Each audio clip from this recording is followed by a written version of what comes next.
Welcome to the World United. Welcome to the World United. Mr. Allen, you have shared your wisdom and experiences and, the ways people have undergone transformation throughout this interview.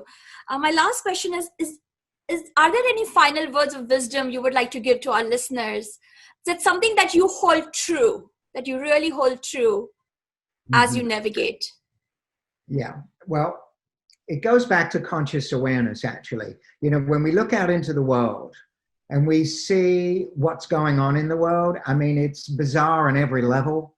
It's bizarre in every country. That's why I think we got a glimpse of what's going on around the world more profoundly with COVID-19, because we saw every country get hit with it. Pretty much every country, at least, got hit with it. And we saw how things were going on in those countries.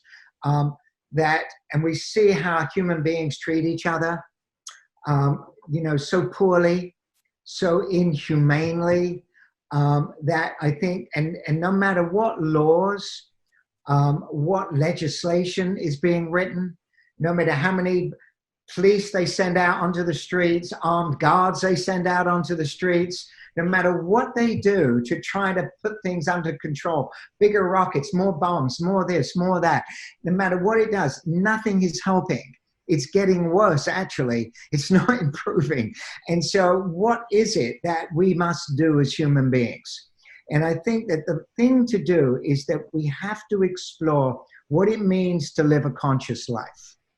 And each individual will have a different journey to that end. There are, as I said before, there are some amazing teachers out there that are teaching some beautiful things, on many levels, on the spiritual level, on the esoteric level, on the business level, in the emotional level. There's so many levels and different ways that people are actually getting at this.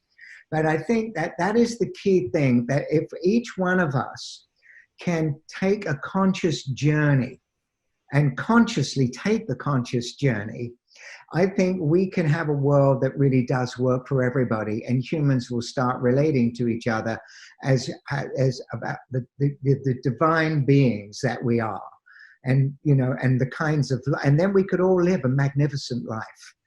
And that's, that's my message. Wow. Thank you so much, Mr. Allen. We look forward to your, your speech at the World Parliament of Spirituality. Thank you. Thank you so much. It's really my pleasure. Thank you, Nancy. And thank you. You asked fabulous questions. I loved your questions, and you were with me all the way. You didn't, you weren't coming at this conceptually. So I appreciate your connection to, an interest in what in getting something out of me, and you poured it out of me. So thank you for that. Thank you so much, Mr. Allen.